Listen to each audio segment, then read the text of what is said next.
Thank you all for coming today for this really important topic. I am a mindfulness and meditation teacher, but I have spent 40 years in corporate space. I've worked for the government, I've worked as a contractor, I've worked in two businesses that I've owned in technology and in mindfulness. And I'm delighted to be here today to share my knowledge of the topic of burnout and how it relates to the important and vital work that you all do. So to begin, does it kind of feel like Groundhog's Day every day to you? Okay. Every day being pretty much the same, maybe feeling a bit numb as you go through the motions, not taking time to check in with your own feelings and your needs. You may be spending much of your time on autopilot. Maybe you walk into a room and you don't remember why, or you drive to work and you don't recall getting there. Maybe we fill our moments so that we're not bored during the day. So we really jam up our schedules.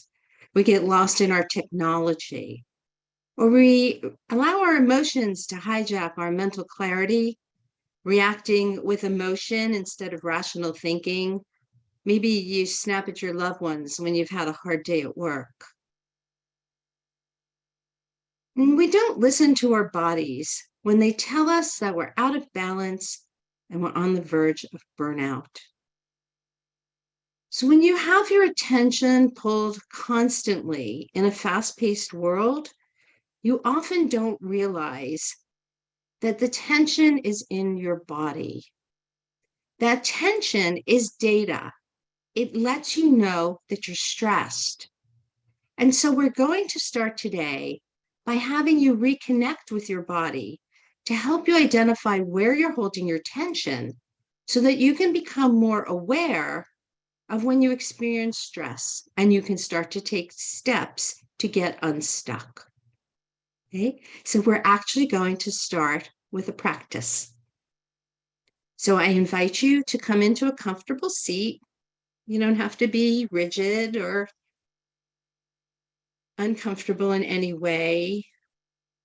Just placing your feet flat on the floor because that will allow the body circulation to be at its maximum and will keep you from wanting to shift your body during this practice. And so let's just take a couple of breaths together, come into this space. Just comfortable breaths. They don't have to be deep breaths unless that's something that you feel would be supportive for you. And when you're ready, you can either close your eyes or just lower your gaze out in front of you. And know that if you've chosen one or the other and you decide to change your mind during this practice, please feel free to do so. You are your own best teacher when it comes to your body.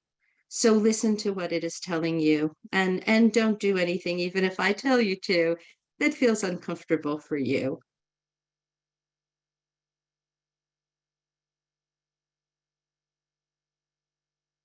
So beginning to notice your body, not necessarily changing anything that you find.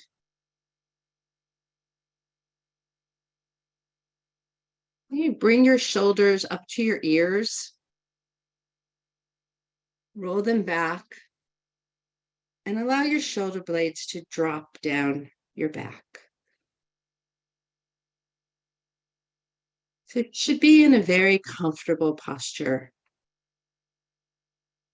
And we're going to start with a brief body scan so that you can find the areas in your body that are holding tension.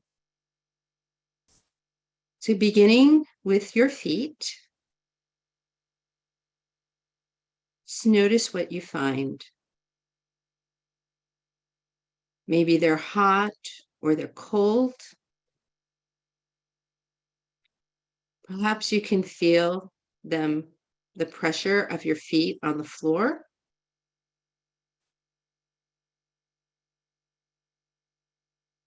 Maybe you're wearing shoes or socks and you can feel the texture.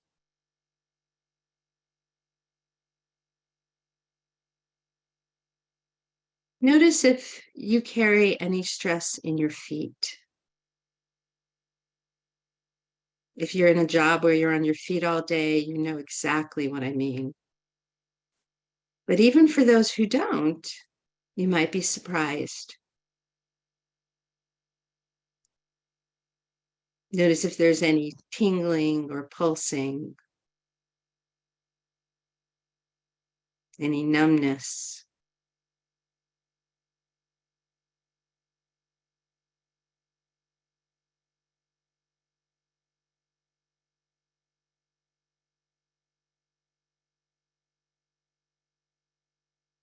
Now moving up to the legs, the ankles, the calves, the knees, and the thighs.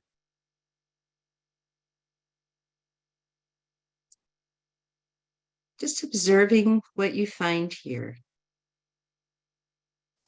And please know that if you encounter any body part that brings you emotional or physical stress that you find uncomfortable, it's perfectly fine to move your attention someplace else and then rejoin us as we move on. Noticing again temperature or pressure, any throbbing or tingling. Maybe even noticing that sometimes it comes and goes or changes.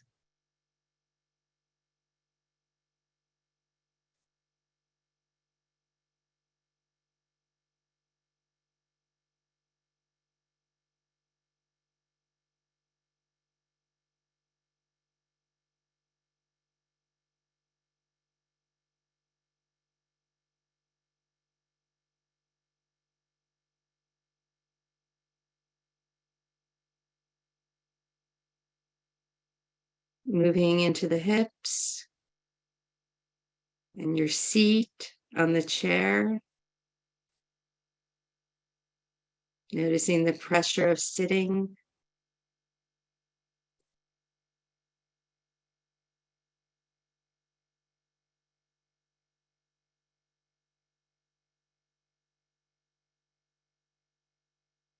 The belly, we often tense that up. Maybe breathe a little relaxation into the belly.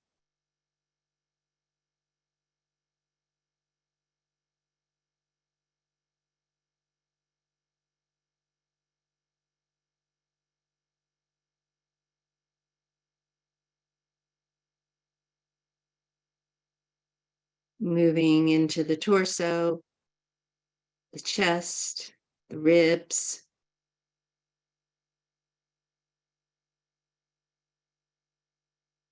back and spine.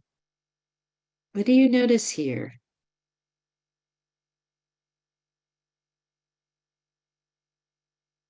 Any pressure or tension,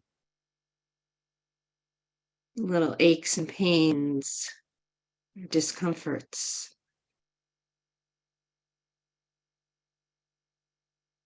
Not casting any judgment on what we find, just observing.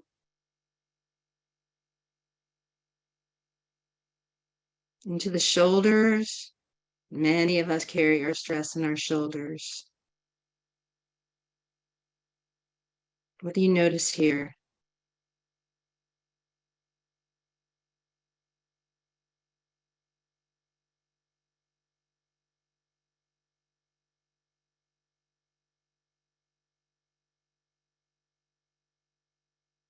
The arms and hands. Maybe temperature is more prevalent here. Your hands might be cold or warm or clammy.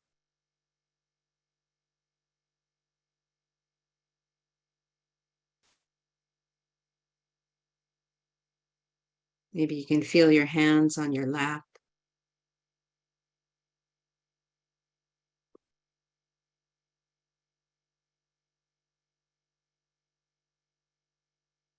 Moving up to the neck.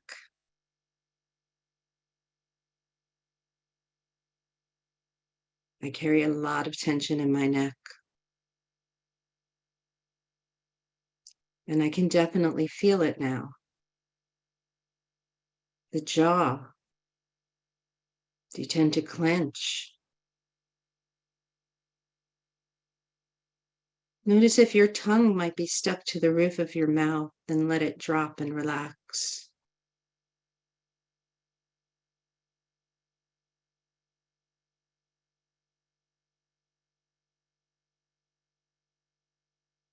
Your eyes, feeling them in the sockets. And your head as a whole. What do you notice here?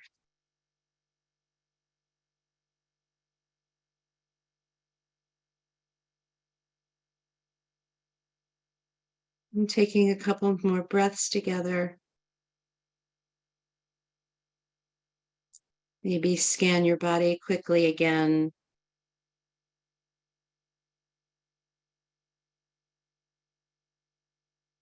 Maybe returning to some places where you felt your stress, becoming aware that it's there.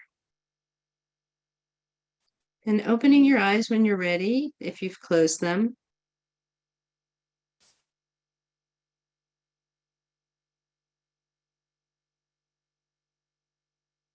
So we're going to use the chat extensively in this session.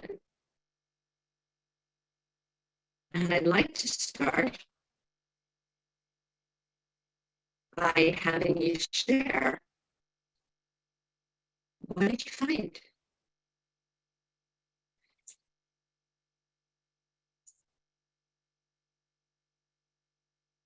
What did you find during this practice? Did you find a place you were holding tension where you didn't expect it?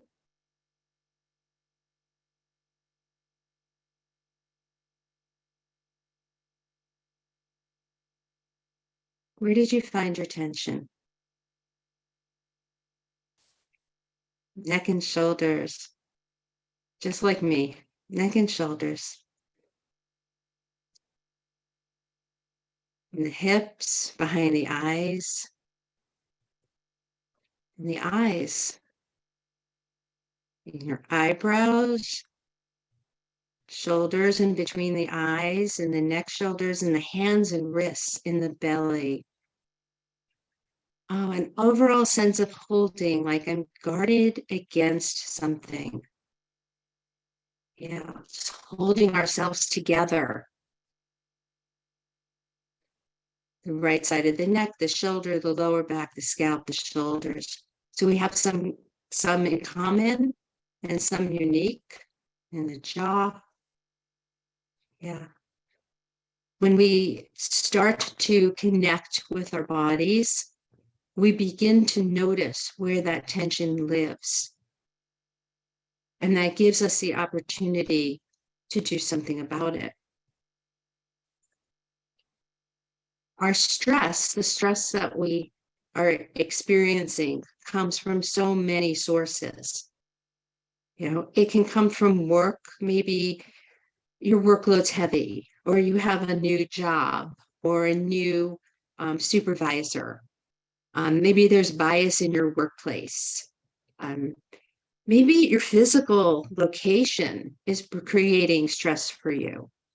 The chair you're sitting in, the way the office is laid out, whether there's noise.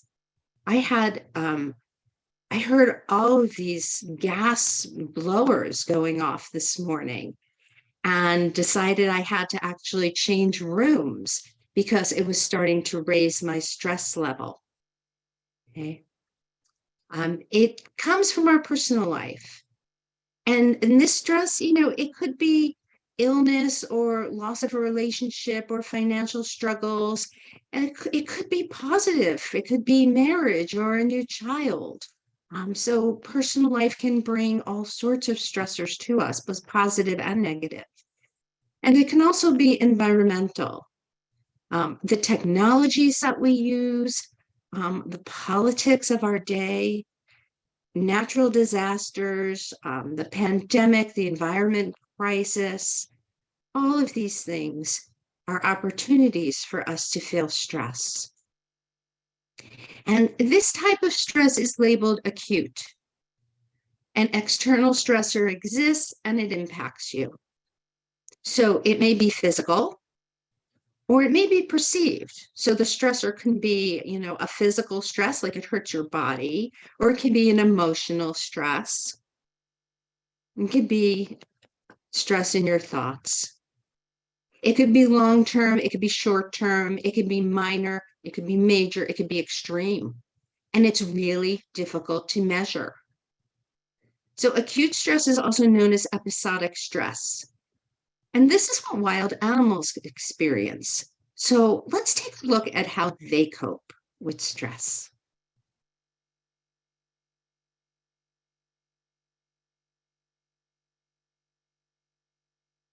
Oh, I'm having, here we go. There is a book called Why Zebras Don't Get Ulcers, and it has a nice story in it.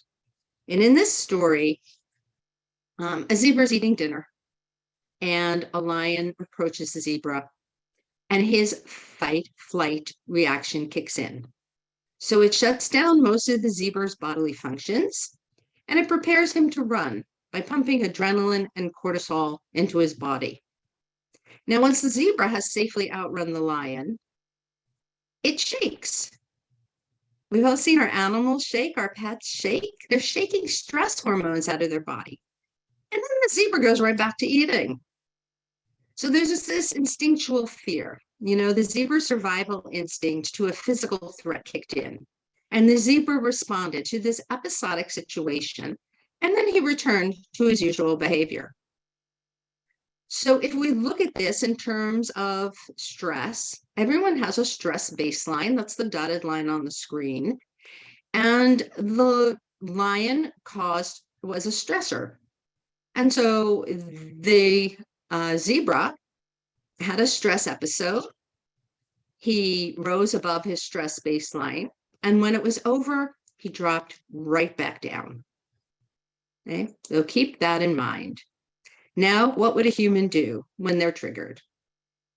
You'd react not only to the trigger, in this case, the lion, but you would worsen the situation, right? Because you'd be triggered by your emotions.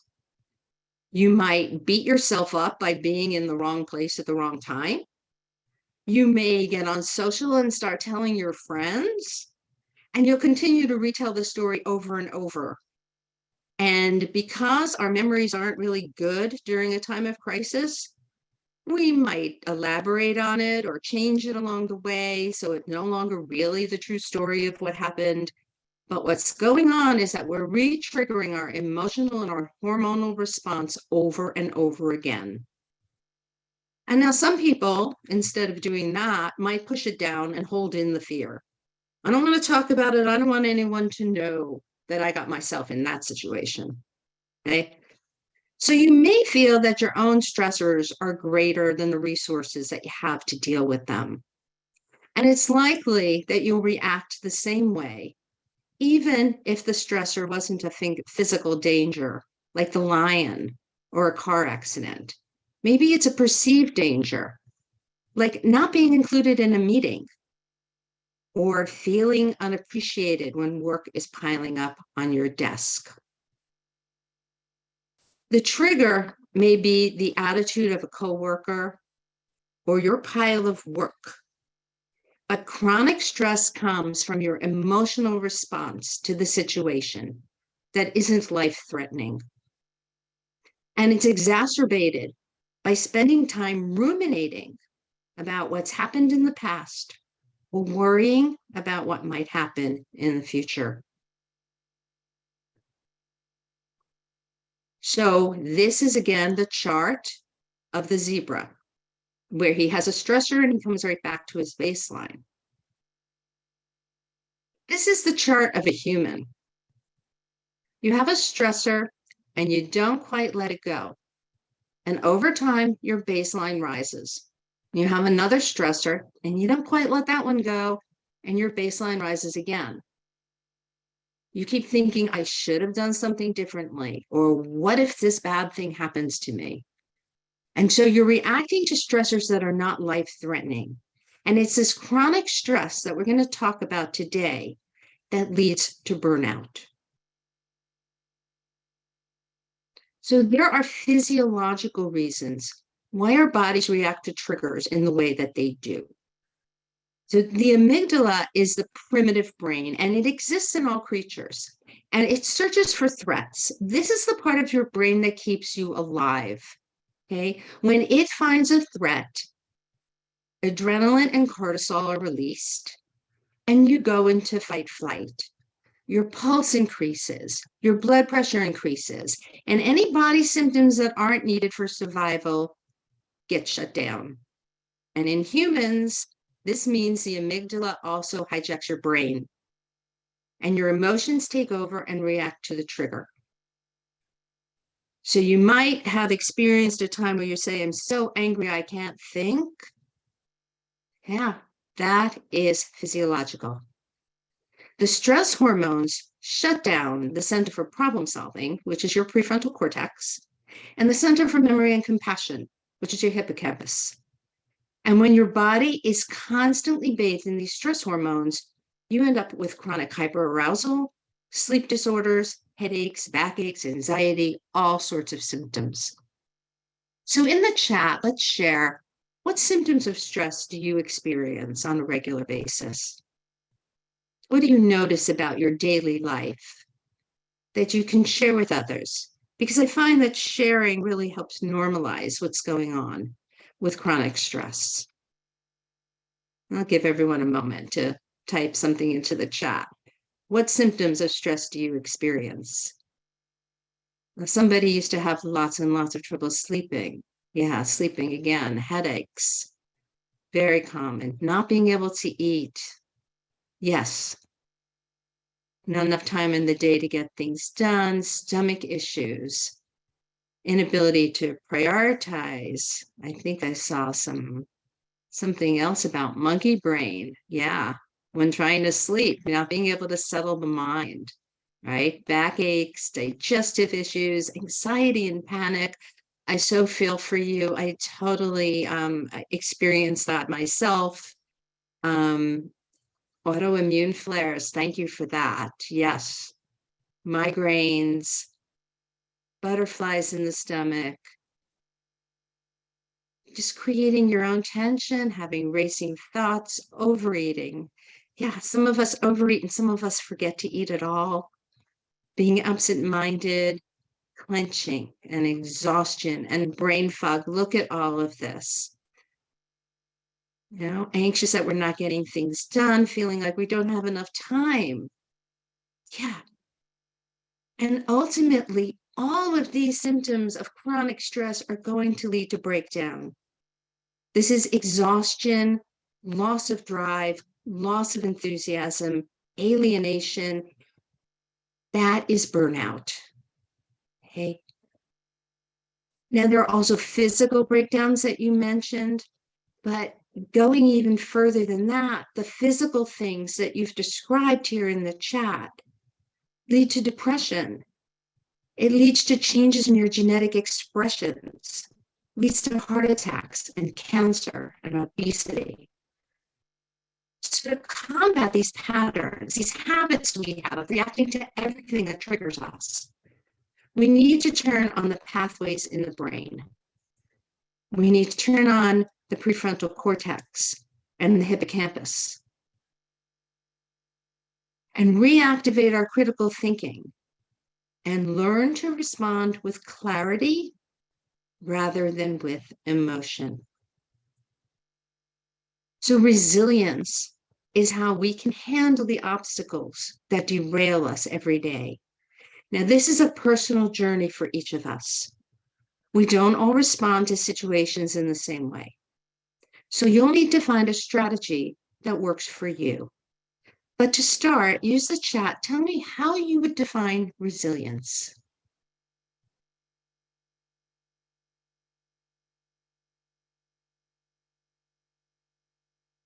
Bouncing back, that's a very common definition.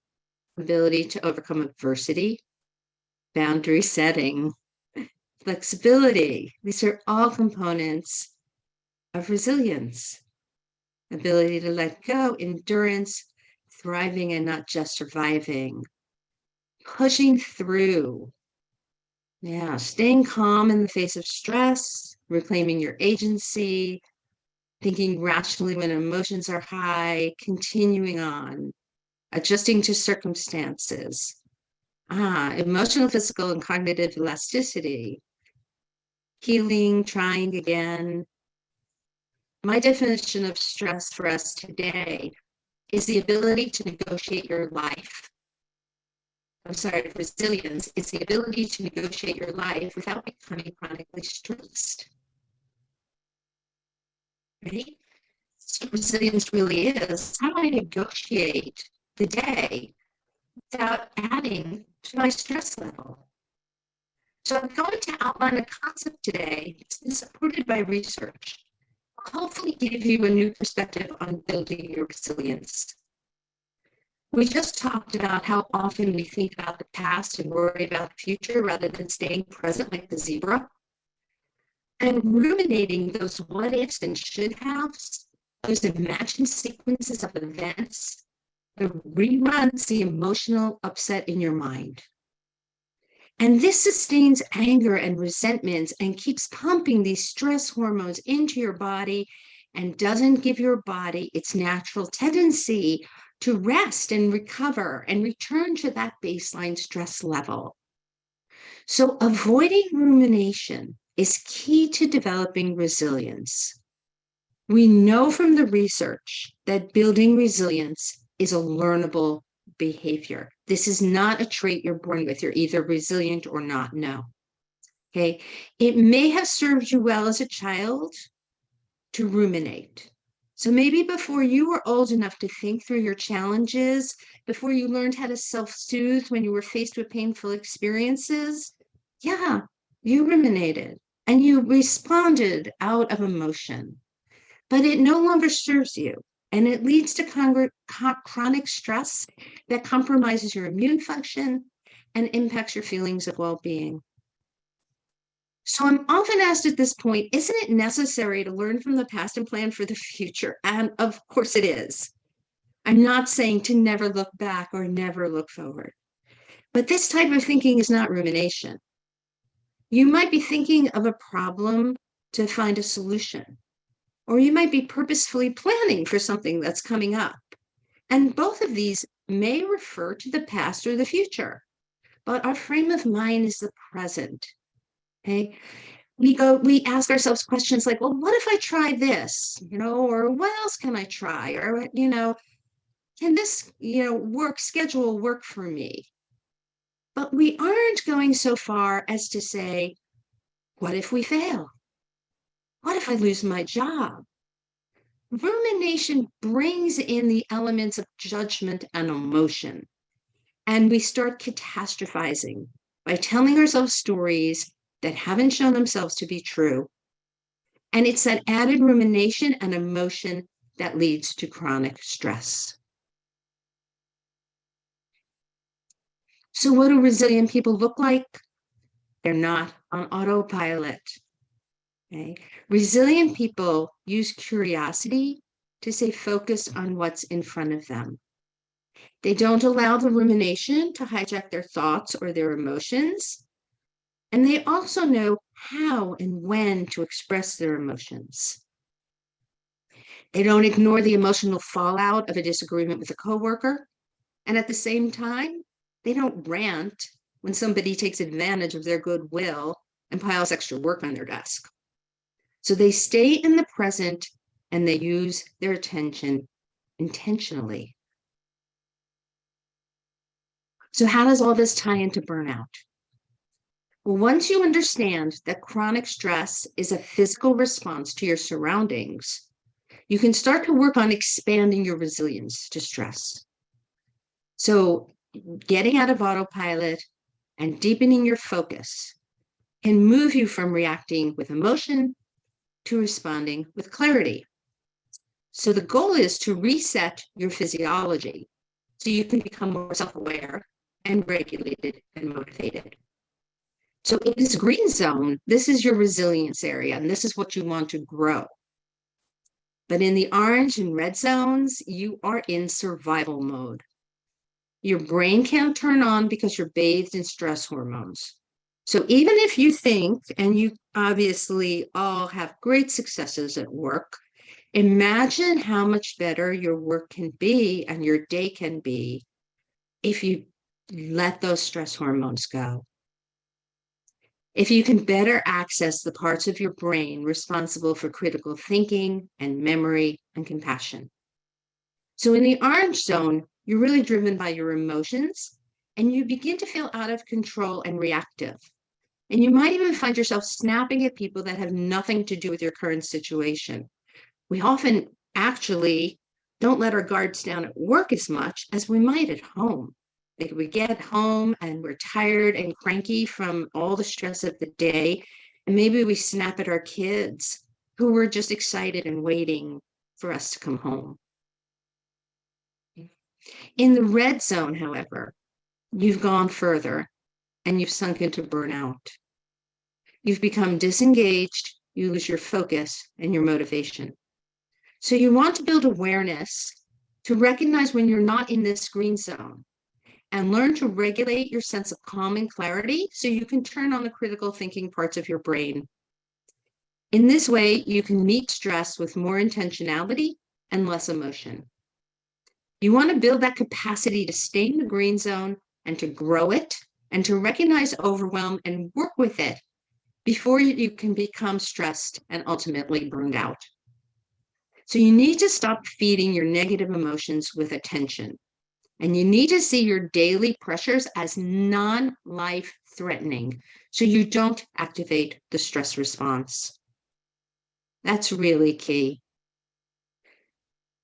And then the way to learn resilience, at least for me, is connecting to your senses to remain present. You can choose to rest your attention squarely in the present and not ruminate. So contemplative practices help you counteract this chronic stress by teaching you to use your senses to stay present and to regulate your emotions. So we're going to do a focused awareness practice that will anchor you in the present and help keep rumination and judgment at bay. Okay. So I'm going to invite you once again to come into a comfortable posture. This time, maybe one that's a bit dignified with your back tall, but still relaxed. Placing your feet flat on the floor, maybe even tipping your chin down so slightly to lengthen the back of your neck.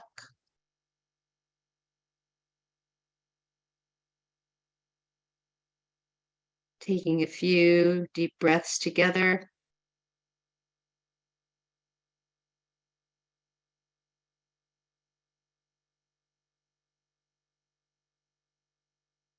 When you're ready, closing your eyes or lowering your gaze out in front of you, softening it.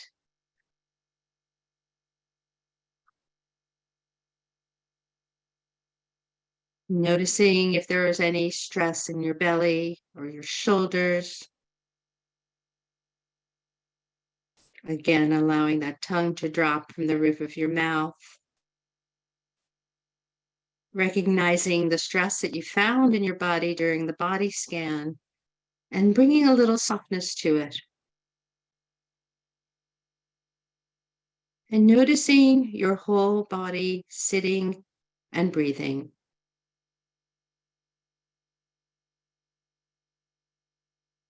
Allowing the weight of your body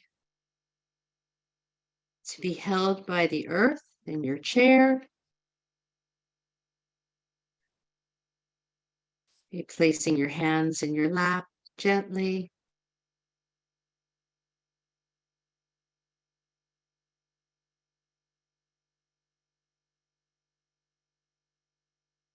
And just continuing to breathe at a regular pace for you.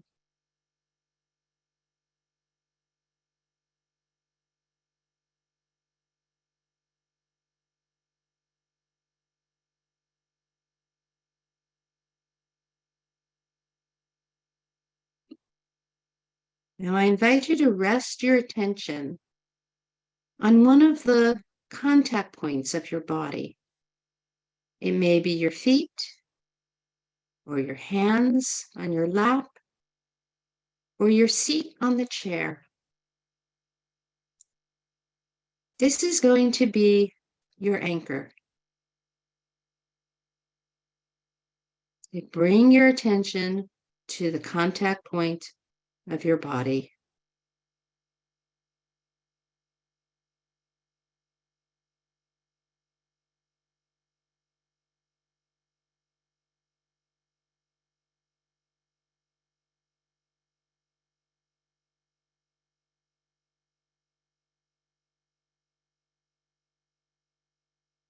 Now, at this point, you may notice that you're losing focus. Your mind is beginning to wander. And according to a Harvard study, your mind is going to wander 47% of the time. So just observe that your mind is wandering. Because the moment you realize that you're not present, you are again.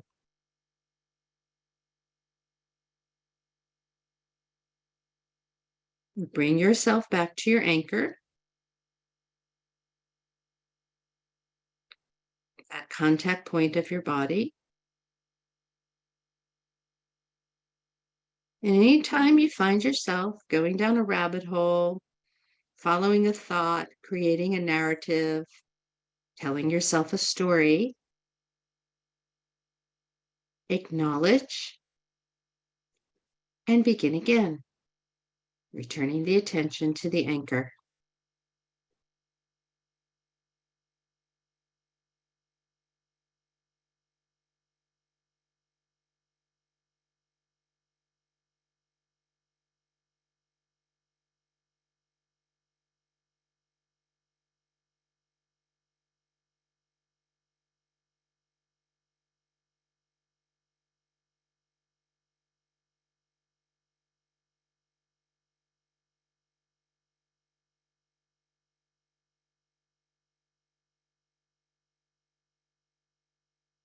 You cannot do this wrong. No matter how many times you need to return to your anchor, there's no judgment. This is your mind doing what minds do, and you're practicing bringing the attention back to a single point.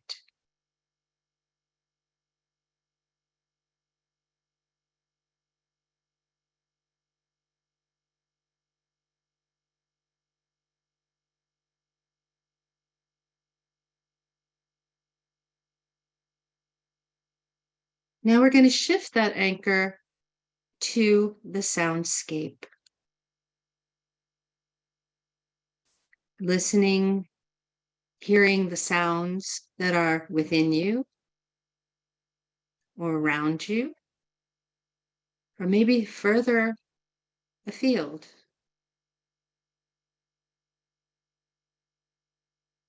Just noticing the sounds, not grasping for them.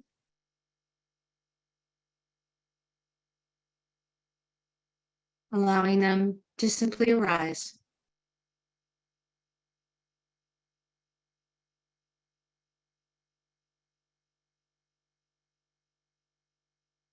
Notice how they shift and change and ultimately cease.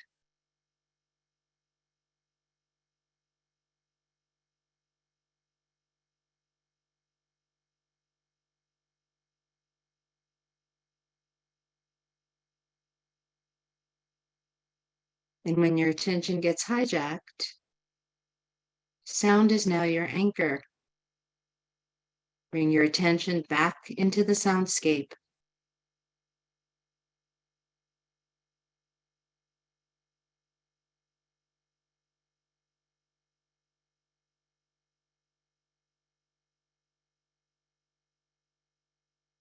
Maybe even noticing the silence between sounds.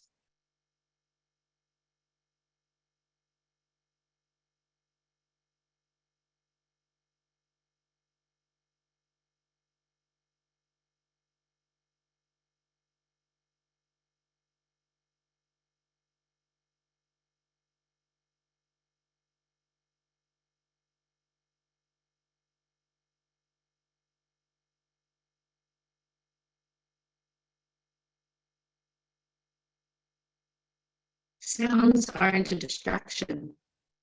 Nothing needs to be a distraction. It's all just what's real and here for us right now.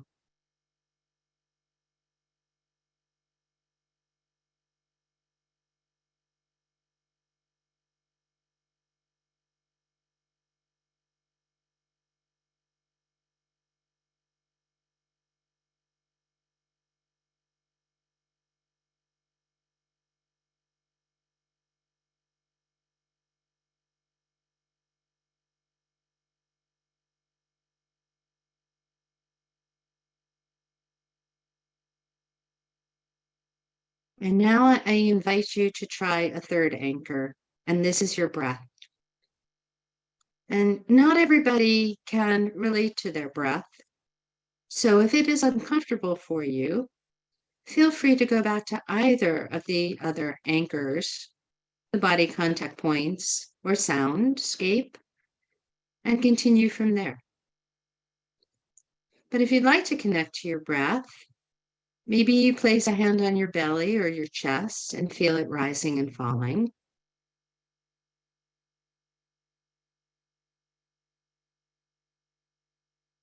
Will you notice the cool air coming in through your nostrils and the warm air flowing out across your upper lip?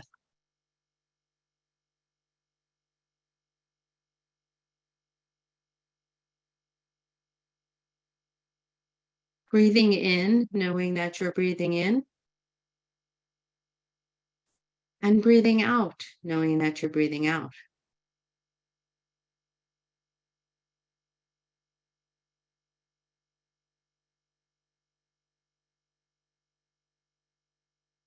Noticing the rate of your breath, whether it's deep or shallow, but not changing it in any way. Just being an observer. And anytime your mind wanders off, gently escorting it back to the breath.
And now, when you're ready,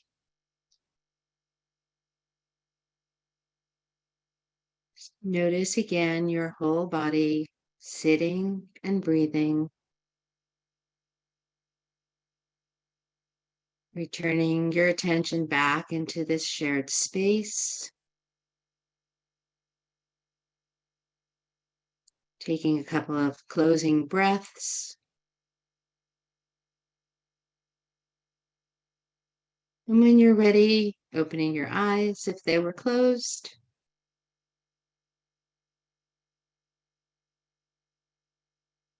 And while we continue on, I'd love to hear your reflections on your experience. How was that for you? And what did you notice? So you can start using the chat as I continue, meditation is a practice. It's just like when you go to the gym to build your body, you meditate to build your capacity for awareness. And so if this was difficult for you, I get it. But you want to start with 10 minutes a day,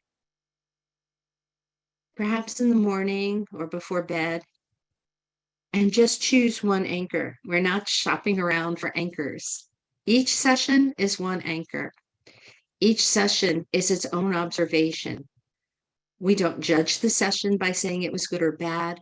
We don't compare it to yesterday's session or the day before. The more you do this, the easier it will become. I had you focus on 3 different anchors so that you could practice with all of them and understand that they are available to you. So you'll choose one. And when it becomes easier for you, begin to add time and try to work this up to maybe 20 to 40 minutes if you can. And it can even be in 2 separate practices throughout the day. And yeah, if you do fall asleep, often it's because you're really tired. Okay. I love this comment about being distracted by other people's Zoom calls and people walking past, and using the sound as an invitation to just let them be there and lets us relax into our day. Thank you for that. Now, you might find this difficult, and I want you to know that you can also build your capacity to be present in other ways. So please do try to build a meditation practice, but you can also do it by walking. If you're walking with no purpose, just to go outside and walk or walk up and down a hall, and then turn around and walk the other way, you can focus on how your body propels you forward. You can focus while washing the dishes, noticing the temperature of the water and the soap and the food particles. You can notice when you're brushing your teeth. You can stay present during any activity. Anytime you bring your full attention and your senses to a routine task, you're practicing. So we've addressed 2 concepts that are major factors in building resilience: connecting with your senses to stay present, and building emotional regulation to engage critical thinking. And there are many more learned behaviors that can help you keep stress from becoming burnout. Any one of these can be a complete workshop, but I'm going to do a quick overview of a few of them now. And all of these are much more beneficial than our usual habits of coping by overworking, overeating, technical distractions, and substance abuse. So first, maintaining perspective. You cannot stop the stressors from occurring. They are all around you, but you can change how you respond to them. Okay? Perspective is taking a step back and seeing things for how they are without becoming emotionally attached. So basically, this is awareness. You can accept a situation for what it is, understand that other people are going to have different perspectives. That's a tough one, right? And you can limit your judgment over yourself and others for having the perspective that you have, right? So other members of your team might not see things the way you do. You may be unaware of the stressors that they have. And maybe, you're unaware of the challenges that your governing bodies have. So make room, make space to choose how you respond to any situation by saying to yourself, what I need right now. I love that question. What do I need right now? Another question I love. What else can be true?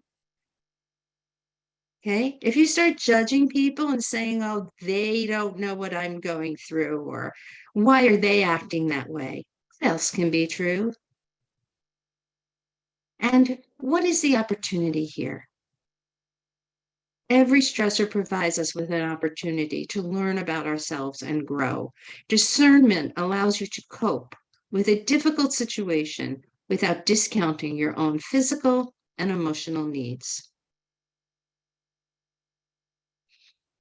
Next, accepting change. And notice your body's reaction when I mention the word change. Who has not been through enormous change over the last 3 years? And if you'd like, start putting in the chat what changes you've experienced over the past 3 years that have contributed to your stress. It helps to share. Okay. How you deal with change is a factor of your past experiences, the size of the change, and whether the change is sudden, like the pandemic. It might be incremental, like a department reorganization, or it might be planned, like a wedding or childbirth. But the reality is that we just resist change because it really upsets our routines and it makes us feel uncertain and out of control. In the past few years, many of you have experienced a tightening of the purse strings, a less than friendly political climate, or even a more restrictive regulatory environment. And so it's important not to see your situation with a victim mentality. Using awareness or growing by staying present to take control of change where it's possible and accept where it isn't. And it can help you become more flexible in your thinking. Somebody mentioned flexibility early on as an antidote for stress and a component of resilience. It also helps to connect with supportive people who can bring you perspective to your situation. And if you're a manager, you can help your team by emphasizing the many things that are going to remain the same to help put the change into perspective. And next is perfectionism. Perfectionist behaviors are actually emotional responses to your work. Perfectionists set the bar so unrealistically high, and they're trying to meet an ideal that is not possible because nothing is perfect. Everything can be improved upon. So, a perfectionist, all you're doing is setting yourselves up for failure. And you're also creating some animosity because perfectionists might perceive others as not meeting their own unrealistic standards.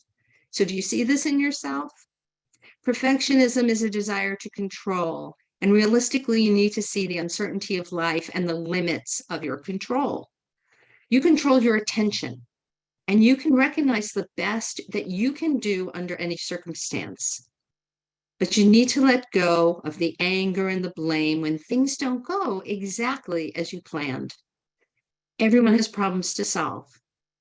And regularly staying late at work or skipping lunch to get that last perfect touch on your report isn't going to solve them. So, managers, you need to build spaces of trust where people feel that they are working together towards a common outcome and their expectations and goals are clear so they don't overwork, strive for perfectionism when it's not necessary. And ideas can be shared without fear of retribution for failure. Now, another thing which came up earlier in the chat talked about boundaries. Right? Let's collectively recognize that technology has allowed us to blur boundaries. We should not be tied to our work at all hours of the day. Many of us have had team members and managers who believe that the ends justify the means and they push us beyond what is reasonable. And while this type of thinking unfortunately does get stuff done, it's damaging to your psyche. So when you're being ruled by fear, or if you are someone who manages in this manner, you're hurting both productivity and well-being. And you don't have to be this tough to achieve. So set boundaries, learn to ask for assistance, learn to delegate when possible, and learn to say no. And finally, take care of yourself. Your body needs your attention. Notice your diet, exercise, and your sleep patterns. Are you nurturing connections with other people? Are you taking breaks to regain your perspective? Do you have hobbies and activities that you enjoy? Again, eat lunch. You would never consider letting your kiddos go without their lunch. Taking care of yourself strengthens your equanimity. It builds composure in times of crisis. And journaling can help here too. If you have trouble seeing the good things in your life, at the end of each day, just write down 3 good things that you've experienced. It could be a smile from a stranger, a completed task, no matter how small, the joy of a child. And this will train your mind to look for more positive experiences throughout the day. Now, breath work can also help you at times when you feel your emotions getting away from you. And to re-engage your critical thinking, you can try what we call the 4-7-8 breathing pattern. And you can practice this throughout the day. You need to be in practice so that it's accessible to you when you need it. And this activates your parasympathetic nervous system, which calms the fight or flight response and reduces stress. So we're just going to do 1 minute of this. You're going to inhale for 4 counts, pause at the top of the breath for 7, and exhale for 8. So inhale, 2, 3, 4, pause, 2, 3, 4, 5, 6, 7, exhale, 2, 3, 4, 5, 6, 7, 8. Inhale, 2, 3, 4, pause, 2, 3, 4, 5, 6, 7, exhale, 2, 3, 4, 5, 6, 7, 8. So you get the idea. And this is something very simple that you can do throughout your day so that when you're hijacked, you can quickly recover. So I leave you with this thought. Passion is your motivator, not stress. Reconnecting with your values allows you to find your sense of purpose. You're doing this work because it aligns with your value system, not because some stressor is motivating you. Do you go to the gym because you think you should go to the gym? Or do you go because health is a value? If health is a value, you'll wake up on time and go to the gym. You can become more intentional in all your decisions by keeping your values in mind. And finally, good managers know that the role of an organization is to ensure that everyday pressures are not transformed into chronic stress. Learn to relate to your teams through clear communications and with empathy, and know that everyone is doing their best. So in the chat, perhaps share one thing you learned today that you can commit to that will help you become more resilient. And I know we've hit the top of the hour and the end of our time. Here's my contact information if you'd like to get in touch with me on anything you heard today. I know this recording is going to be made available to you. And if you have any questions, I'm more than happy to stay on and answer any questions that you might have. So yes, please use the chat now to make a commitment to yourself. I love this. It doesn't have to be perfect. Going back to a yoga, breathing, and meditation practice daily. Journaling 3 positives at the end of the day, no matter how small. What are you going to do to take control of your attention and avoid burnout?